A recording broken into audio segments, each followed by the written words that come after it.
Go on, sorry for cutting you. No, that's fine. I'm just waiting to see the recording thing start. Okay, thank you. Good afternoon, everybody. We'll start the webinar now. It's the first webinar that we've run, which is effectively launching the new GP and GPN mentorship scheme that supports the newly launched New to Practice fellowship scheme. So we'll do some introductions and then we'll move into the main body of the presentation. And we're actually today going to talk about both schemes because they are linked. But this meeting is predominantly about the role of the GP and the GPN mentor. So just to start, my name's Lauren Butler. I'm the lead of the Lancashire and South Cumbria Training Hub, and we're responsible for overseeing, if you like, and delivering the New to Practice and the mentorship scheme on behalf of NHS England. I'm going to go to the Central Training Hub team first, just so you've got names to faces. So if we can go to Yvonne. Yvonne Thompson, Programme Manager for the Lancashire and South Cumbria Training Hub team. Thank you, Boyana. I'm Boyana Connor. I'm the other Programme Manager for the Lancashire and South Cumbria Training Hub. Thank you. Corrie. Hi, I'm Corrie Llewellyn. I'm the Quality Assurance Lead for Lancashire South Cumbria Training Hub. Thank you. And then I'm going to go to one of our locality based training hub folk. Just for your information, each of the ICP areas, the ICP localities, has got a training hub team locally. And so we've only got one of those represented today. So, but I will give you the names of the others from the other areas. So Laura Jane.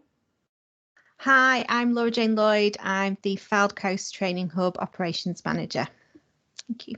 Thank you. And for completion, you might know Diane Eaton, who's the Fylde Coast Strategic Manager for the locality there. In terms of the other localities, it's probably just worth running through, even though they're not here. For Pennine, Lancs, we have Anne Neville and Pauline Aspinall, and the operational manager is Monique Marcolini. In Greater Preston, Chorley, South Ribble, it's Brenda Vernon is the lead with Sharon Riley, who is the operational manager. In West Lancashire, it's Claire Derbyshire. And in Morecambe Bay, it's both myself, who is here, and Boyana, who's here representing Morecambe Bay as well. So those are the locality leads, and it's important that you're aware of the locality leads and the people involved, because actually your registration forms and your links will be with the localities on a sort of like a day-to-day basis in this role. So that's why we've talked about that. So if we just run through who you are and which locality you're from effectively. So if we go to Colin first, please. Hi, I'm Dr. Colin Scott, GP for 28 years at St Paul's Medical Centre in Blackpool. Thank you, welcome. And Daraj?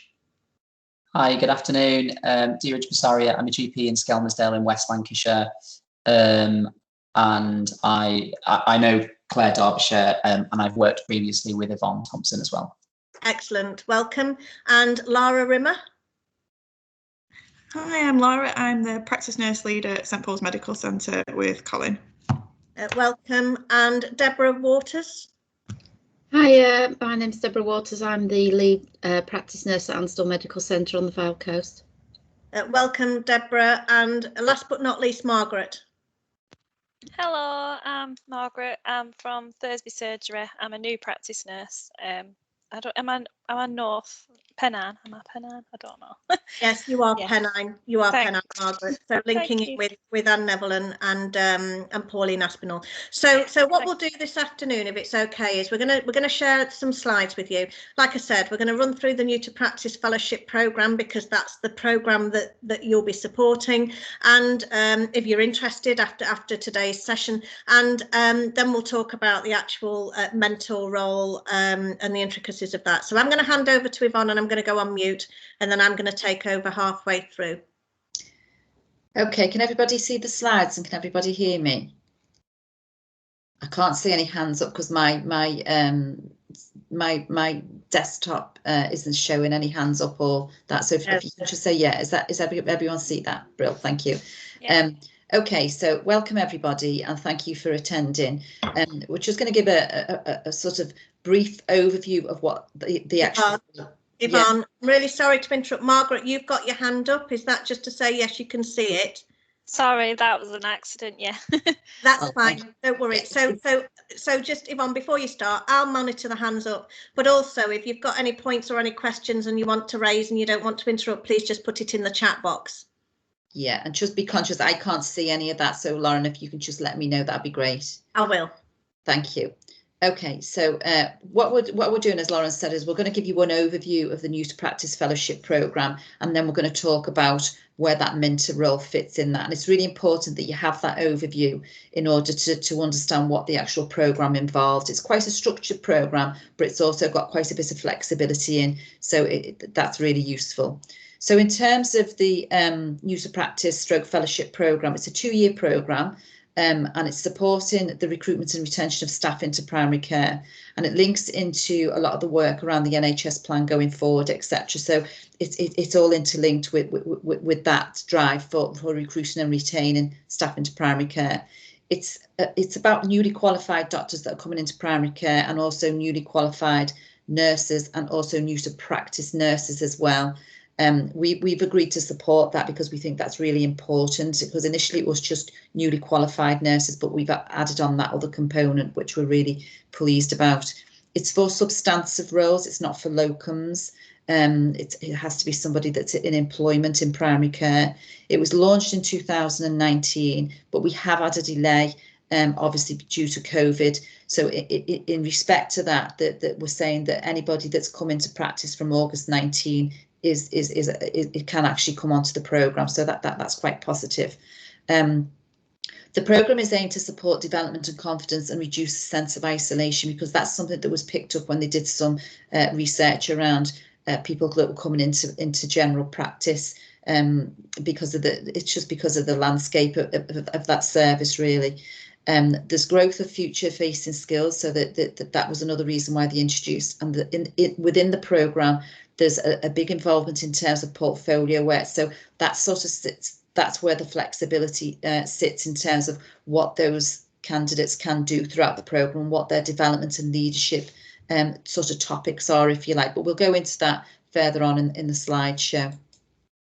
The programme summary, then again, is it's a national commitment which was announced in the NHS long-term plan, and it was restated in February 2020 in the update of the GP contract.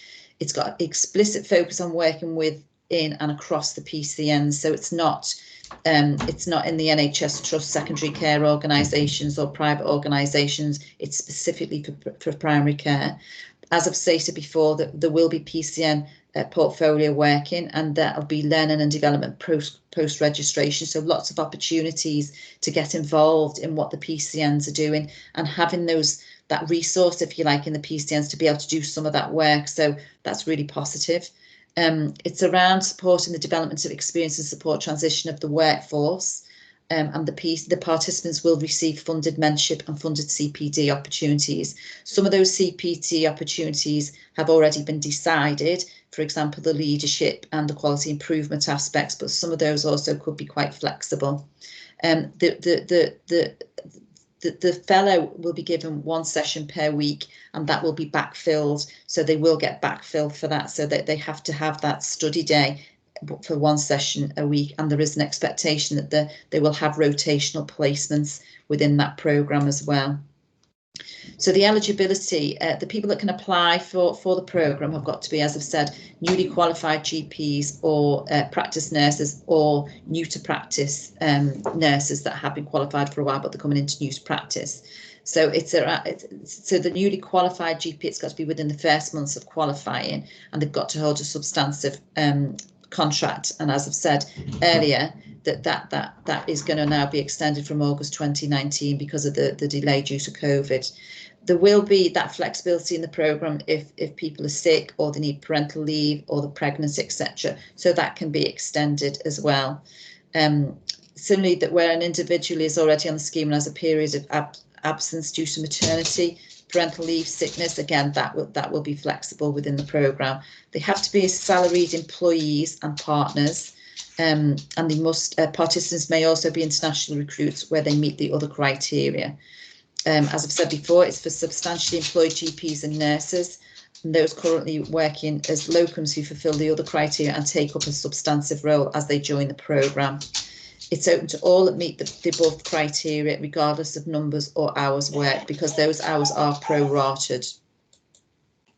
In terms of the module delivery, this is an overview of what that modular delivery is, and as you can see, it is quite structured, and in that there is expected learning outcomes as well. And I'm not going to go through those, I'm not going to list those because you can see those on the screen, but as you can see, in the first module for support and networking, they have a recruitment process. There's an induction, they're assigned to a GP mentor supervisor, they have to think about a personal development plan, and they have to then start thinking about joining a peer support network.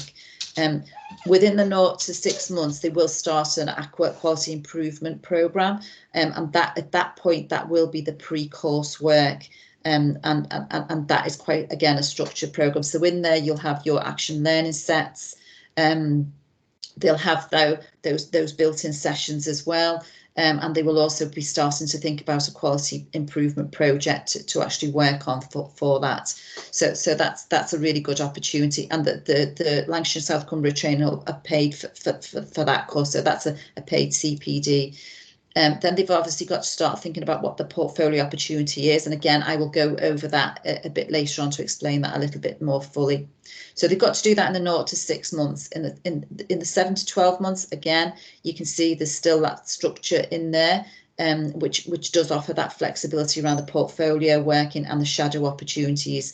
So they can do that in that half day. They have that half day study day, if you like, and they can do those things in that half day. So you as a mentor will be supporting that. In the 13 to 18 months, again, further development around digital learning. They'll start doing the action learning sets. They'll still have that access to GP peer support networking. They'll still be doing their AQUA programme, and they will still have that portfolio. They'll start looking at themselves developing in their mentorship and the coaching. So again, that you can see that those steps of further development. In the 19 to 24 months, again, still that concentration on coaching and career development, action learning sets are still in there, and then they start thinking about that enhanced leadership and development and their integration into the MDT work, and exposure to that, so they're embedded into their portfolio role then. And then maybe they might start thinking about actually becoming a mentor themselves to future fellows that are coming in. So as you can see, it is quite a structured programme, however, with quite a bit of flexibility in there and some options in there as well in terms of how the PCNs wants to develop those. For the GPNs, it's the same. They've still got that structured programme. The only difference in the GP ones is in the first 0 to 6 months, they have to do a GP fundamentals programme, which again, we've bought in from UCLAN. So they'll embark on that course. And if they haven't done GPN fundamentals 1, they'll do that. If they have done that, or they've been in practice for quite a while, they don't feel that they need that, they'll go straight on to GPN fundamentals 2. Now, the ones that are starting this year will also have a digital awareness component in that as well. And then going forward, we'll have digital champions that will support that digital awareness element and that support around the digital aspects within primary care. Again, you can see in the 7 to 12 months, they're starting to embed, starting to have the quality improvement learning. Now, theirs isn't the AQUA programme. We've actually got another programme for the GPNs that we've had previous GPNs on that we've got really good evaluation for. So we're working with the team in relation to that. And again, as you can see, as the same as the GPs, they'll still have shadow opportunities, they'll have portfolio working opportunities as well. And again, same as the GPs, as that programme goes on, they'll start looking at mentorship and coaching learning and that remote consultation, start linking in with the multidisciplinary team, promoting that leadership further, and expanding that role and making sure that that's integrated into the PCNs as well. So quite a structured programme, as you can see. So in terms of the portfolio opportunities, these basically, it's up to yourselves in the PCNs as to what they do, and there's lots of flexibility in that. It may be that you've got something that's going on in the PCNs that you feel, well, actually we need a spare pair of hands on that. So that might be something good for the GP or the GPN to do. And things that have been offered are around any topics around care homes, frailty, social prescribing. I mean, I'm not going to read the list, you can see that there, but it may be that you want an audit doing in an area, and you could potentially use somebody that's coming in as a shadow and utilise their skills to do that. So lots of different opportunities that we need to think about that they can actually do.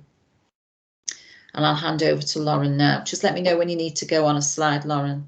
Okay, thank you. So if you can mute Yvonne so I don't get an echo feedback, and I'm really sorry, I put in the conversation, can delegates please mute. I think it was your dog, Yvonne, that we could hear.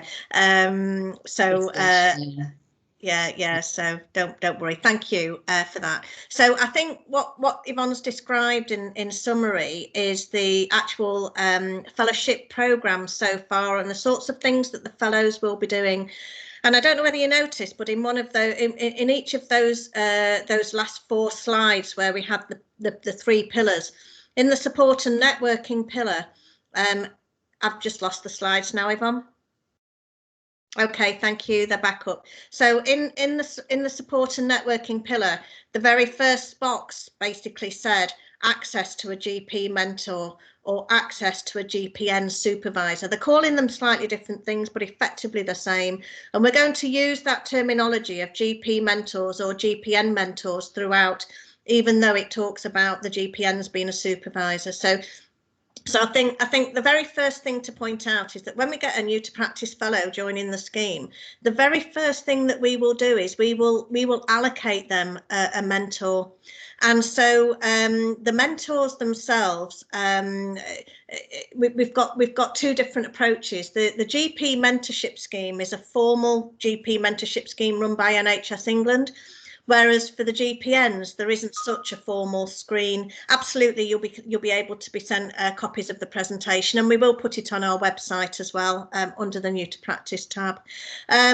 So I think we've basically got, for NHS England running the GP mentorship scheme, if you look in any of the NHS England websites or guidance, you'll find all the information there about the GP mentorship scheme. It is a formal scheme. For the GPNs, we're basically replicating it. So the idea being is that GPs who are looking for a portfolio opportunity themselves, if they've done different things within their career, that actually, and the same for GPNs, if you're involved in assessing or supervising in any way and actually want to extend your role to become a formal mentor. So this is an opportunity for you guys to become mentors officially. What we are looking for, certainly for GP and for nurses actually, is we're looking for experienced GPs who are happy to support that career development of the fellows that Yvonne's just described. We've put in there, it may suit GPs seeking to partial step down before retirement. That isn't essential, you don't have to, but I think this is part of the retention programme from NHS England. So if you see that in any of the NHS information, it's because that's the aim of the GP mentorship scheme. We have got funding to pay the mentor to deliver this support, and we've also got funding for the training. And we will be offering some ILM level 3 mentorship training that will be accredited. It is meant to be a nationally recognised mentorship qualification, and the ILM is what is nationally recognised. And we're actually linking with Lancashire Teaching Hospitals, who run a regular accredited programme, and they'll be the ones who are providing the training. If you've already got a mentorship qualification, then we'd need to look at what that is, but that doesn't preclude you from doing the ILM training as well, if you needed a refresh or you just wanted to be up to date and you wanted that qualification. So even if you've got a previous mentorship qualification, you can still join the ILM qualification training that we're going to be providing. And effectively what will happen is that the fellows will register with their locality training hub, and then the locality training hub will connect you as a mentor in your locality to whoever those fellows are. And you will be reimbursed one session a week, each week, to conduct that mentoring role. And I'll talk about what your role is, what you'll actually be doing. So you will be matched to a fellow. Next slide, please, Yvonne.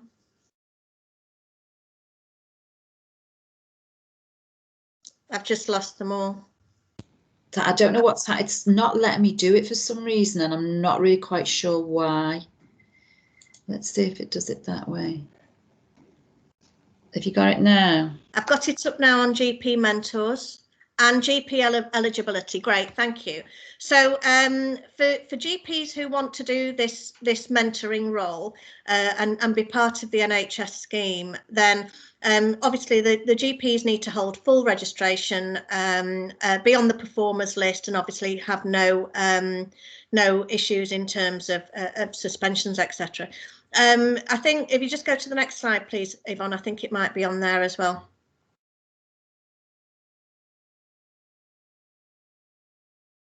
It still says GP eligibility for me. I'm really sorry about this. It's for some reason I'm having a problem with the screen.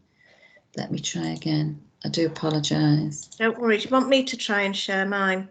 It was doing it when you were doing it yourself. It was. I'm having to close it and open it again. I don't know why. Yeah, because the screen's changed. Okay, don't worry.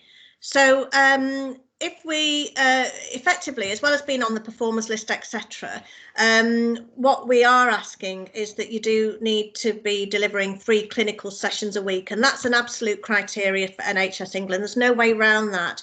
So if somebody's only doing 2 sessions a week, then they're not going to be eligible. So the GPs do actually need to do a minimum of 3 clinical sessions per week. And effectively, depending on the number of fellows we've got and the number of mentors we've got, effectively you could be allocated 1 fellow and you are expected to meet with them once a month, and therefore you'll be doing an extra additional session once a month. However, if we've got a lot of fellows and you're allocated 4, then you will need to meet each one once a month, which will mean that you'll be doing an extra session for 4 weeks out of 5. If that doesn't make sense, I can repeat it, but hopefully it does make sense in the fact that it depends on how many fellows we get and how many mentors we get.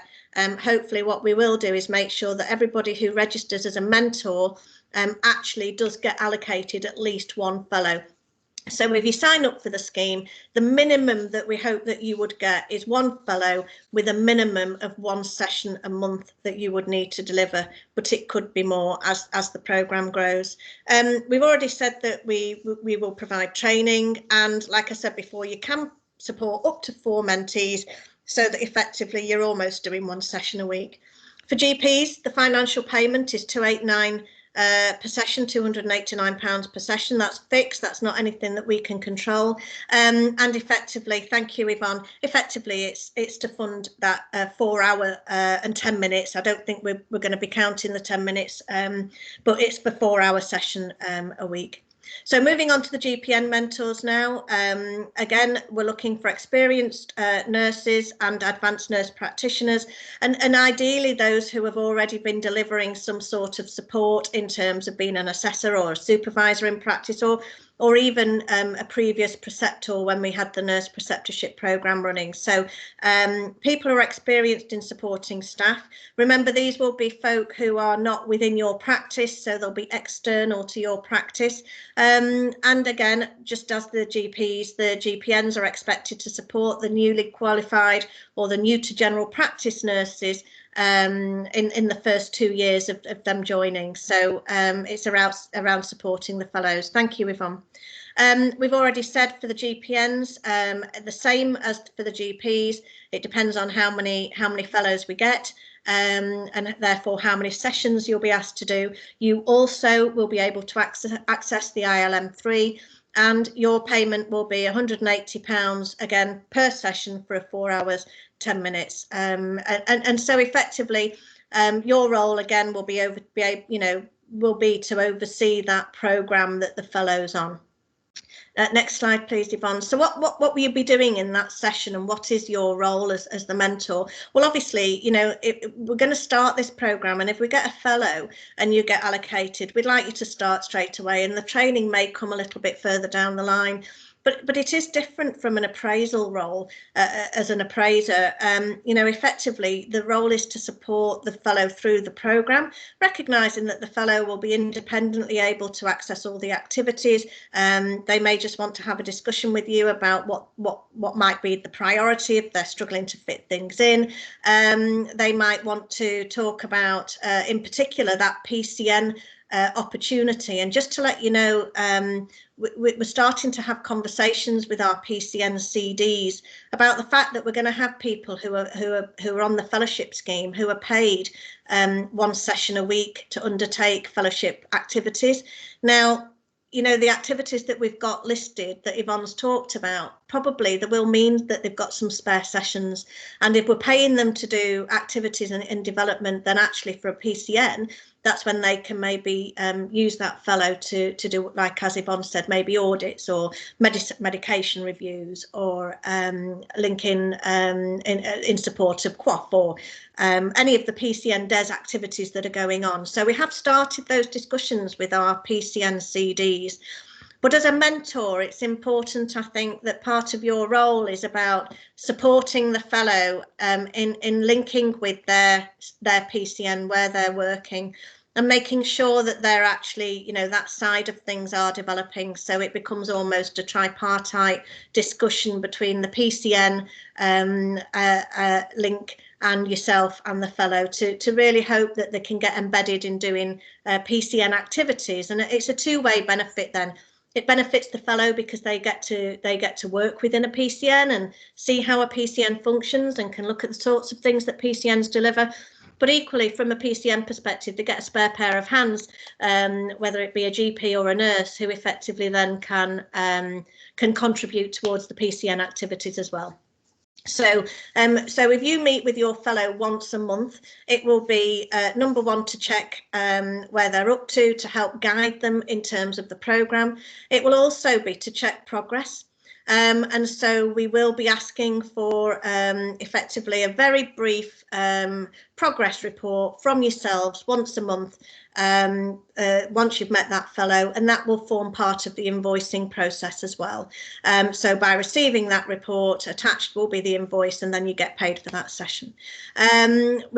We might fine tune it so that you can put multiple ones in at the same time, so that you're not having to you know, if you've got more than one fellow, it could be quite onerous in terms of reporting, but we'll fine tune that for you. And I think, you know, as it says on there, really, it's around following the stages and activities. It's about jointly with your fellow agreeing those opportunities for development and where you can support them. It's about raising any issues in relation to progress, obviously discussion with your fellow to try and sort that out initially, but then really to raise that and escalate that if needed to the training hub, just so that we're aware that progression has been affected for whatever reason, and then maybe we can help support that fellow in terms of how we can help them progress. And then effectively it's around, if you haven't got the relevant training, you will need to attend the training. I'm just waiting on a response from Lancashire Teaching Hospitals in terms of how many hours the training is, but I have been told it is virtual, and we've got some flexibility on dates as well at the moment, so we can maybe think about whether it's best for folk to do it on a particular day, whether it be on a weekend or an evening, or whether we want it during the day. Next slide, please. Thank you. So I think how do you access all the resources and paperwork that go along with your role as what you need to do as a mentor? And so we've got an NHS Networks platform, which is basically a space on a server, and you will be given a link. And that link will take you to the New to Practice Fellowship Programme space, and you will be able to see all the resources that the fellows can access. But there'll also be a section for yourselves, and that's where your paperwork will sit. It's where this webinar will sit if you need to go back into it, and where these slides will sit. And it will be where your registration form will sit, and it will be where your invoicing and reporting documentation sits. So you'll be able to actually see the activities that the fellows have got access to as well. And in that way, you can have those meaningful discussions once a month in terms of activity. You'll obviously have the stages that Yvonne's outlined and what needs to be roughly done with flexibility, but what roughly done is done in each of those 6 month stages, and just support them through the programme basically. So as it says there, we've got all the things that will be on there. We'll also have additional resources on the website, but actually as a training hub team, we need to work together in partnership with you as mentors. You would be part of our programme.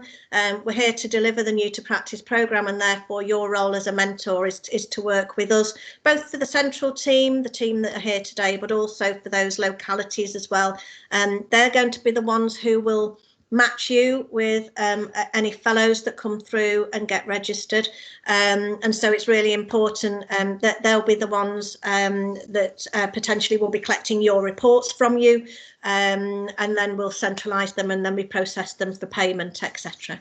So I think that's the last slide, Yvonne. If we can, yeah. Okay, so like I said before, those are the contacts. If we can stop sharing, Yvonne, then maybe we can just go out to any questions. And if you just want to raise your hand, if you've got a question to ask.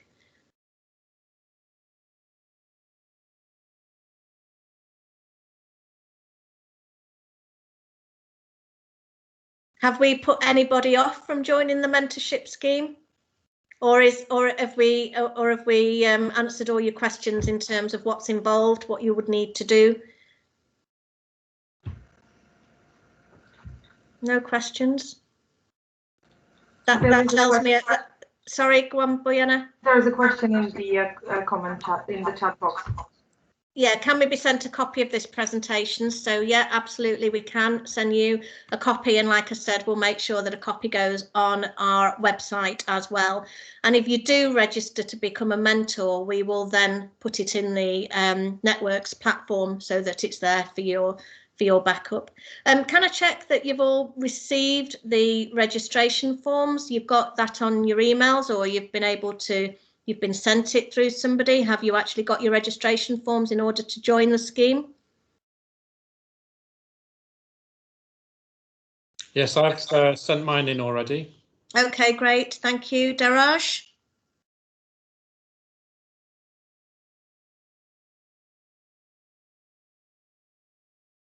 Don't worry. And over to the nurses, Lara, have you seen? No, I have not received the registration paperwork. I just received the invite. Okay, so what we'll do, Lara, is we'll make sure that the registration form's on our website, but we'll send it out to the locality leads as well. Laura Jane, you cover that area. You've probably got the registration form. If that email can be sent out again. But yeah, we'll make sure that gets out to everybody again, Lara. Margaret, Deborah? I'm a practice nurse, but I'm new to practice, so I'm going to be a fellow, I think. And I filled in my application form and sent it to someone. I emailed it. Yeah. Brilliant, Margaret. So, Margaret, we've got some other webinars that are for fellows. This was predominantly. Yeah, I figured I might not have meant to have been in this one. Don't worry, it's not a problem, and you're very welcome to join the GPN Fellowship webinars in a few weeks. I think it's the 11th of February. I'm being invited to one tonight, but it's 5 to 6, and I've accepted because you're going to email it, but I can't come to it because I have to pick my little boy up. No, so Margaret, tonight is a repeat of now. Oh, it was basically to give folk the option of joining one or the other, because we know that some people will be working during the day, so you don't need to go to the one tonight as well. Oh, that's fine. Thank you. Okay, all right. We look forward to seeing you on the fellowship webinar, though, Margaret. So will I get an email link for those? I think it all came out in the same one. So there was a list of webinars. There's two today. I didn't get the original one. Someone just sent me these two. Monique, all right. It will have gone to your practice manager, but so we'll ask Anne if she can maybe send these out again, or we'll double check. Don't worry. Thank you. Thanks. Okay. Deborah? Well, yeah, my main interest was we employed a very newly qualified nurse last April, so she's nearly been with it. So she joined us right as COVID was kicking in. So she's doing a lot of training and we're supporting that. So my main interest today was to look for sort of support and structure for her predominantly, mainly because I work full time and my ability potentially to become a mentor could be very limited with the mentoring I'm already doing in surgery. So it was really to get some insights to see what further support I could provide for her. So Deborah, she would need to join and register as a GPN new to practice fellow, and the practice would need to support that programme by releasing her. This is really why I wanted to log on today, so I wasn't going in blind with my request more than anything, so I could explain it all sort of fully and properly to both parties. Yeah, so Deborah, if we get a mentor, actually they'll be meeting with her once a month and provide that, and it will be somebody external to, we're probably going to choose somebody external to the practice anyway, because we recognise that the supervision and support that you get on a day-to-day basis in practice looks very different to this. You don't need to leave this webinar. You can stay on, Margaret, of course you can, and listen and gain as much insight as possible. So Deborah, really I think they will be allocated a mentor, and I think when you look at the programme, like Yvonne said, as far as a new nurse goes in general practice, they get access to some leadership training, they get access to quality improvement training, the GPN fundamentals is all funded. And we're also going to be providing we've got some induction, which might not be useful for people who have been in practice a while, but we've got some mental health, personal resilience induction webinars for them to look at. We've got supporting their training needs analysis, which will help with their development in identifying what training needs they've got, which will help towards their appraisal and then towards their revalidation. So it's a really good 2-year programme of support, I think. It's almost like a preceptorship year, isn't it? But it's it's a 2-year support and development programme, and there's lots of opportunities. We're gonna have digital champions in each of the localities, and they'll be able to be the go-to person, so that anybody who's new to practice, if they're struggling with any digital applications or working in practice in terms of just needing that extra bit of support in a digital sense, we'll also be providing some core digital awareness training as part of the programme for both GPs and GPNs. So there's quite a lot on offer, really, I think, for both the GPs and the GPNs who are joining the programme. And I think the only barrier that I see is that maybe if the practice has got somebody employed 10 sessions a week, mostly for the nurses, and they can't release them for that one session, I think that's where we might hit some barriers. So certainly we would recommend that practices support their new staff for the 2 years and take advantage of all the different offers that are part of it. Yeah, no, I agree. I'll email Laura Jane, because she's ours, and I'll get some details from her so I can pass it over to this nurse and we'll go through it together. Yeah, thank you. Brilliant. Okay, thank you. In terms of timescales, then, we have had a delay because of the vaccine programme rollout, as you can imagine. We've been taking registrations both for fellows and for the mentors, and effectively, once we've got the ILM sorted and some fine tweaking in terms of how to put your invoices in, then we'll get that information out, and then at that stage we'll start at locality level. We'll start the matching. Is that okay? So, Colin, it looks as though you in the Fylde Coast, from a GP perspective, hopefully we've got some coming through. Lara, again, from a nursing perspective, it looks as though we've got some Fylde Coast interest already. So, okay, that's great. Does that answer everything? I mean, we've got 20 minutes left. We can finish now if nobody else has got any questions. Colin?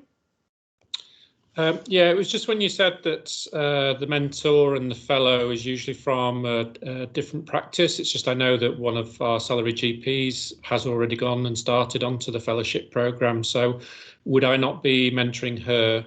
Would it be somebody from a different practice? It probably would, Colin, unless we don't have enough mentors.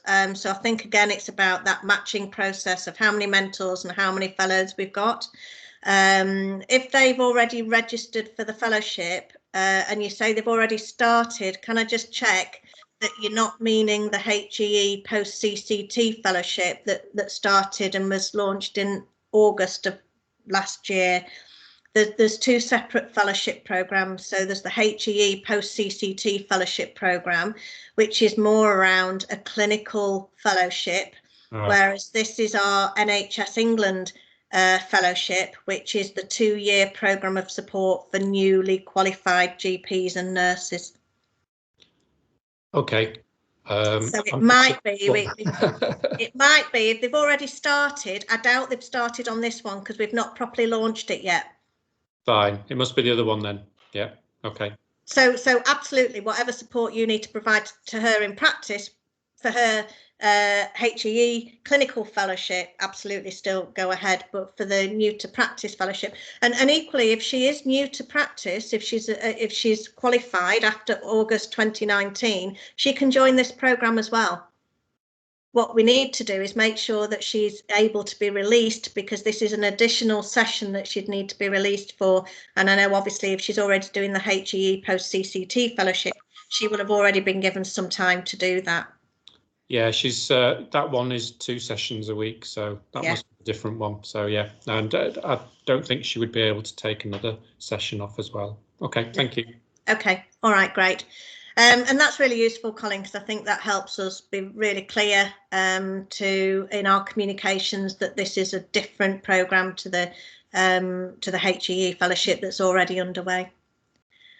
Okay, so last chance saloon. Any other questions before we finish for this session? Yeah, it's just regarding the other session that's in February on the 11th. I've been invited to that one as well because we do have a new to practice nursing nurse within our practice.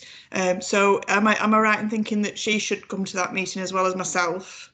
I think I think both of you would probably find it useful, Laura, in terms of you, if you're going to be a mentor anyway, even if you're not going to be assigned as her mentor, and it may be that you are assigned as her mentor, it depends on the mix of who we've got, but it would be really useful for you as a lead nurse anyway to fully understand that fellowship program, so on a day-to-day basis you can support her through that.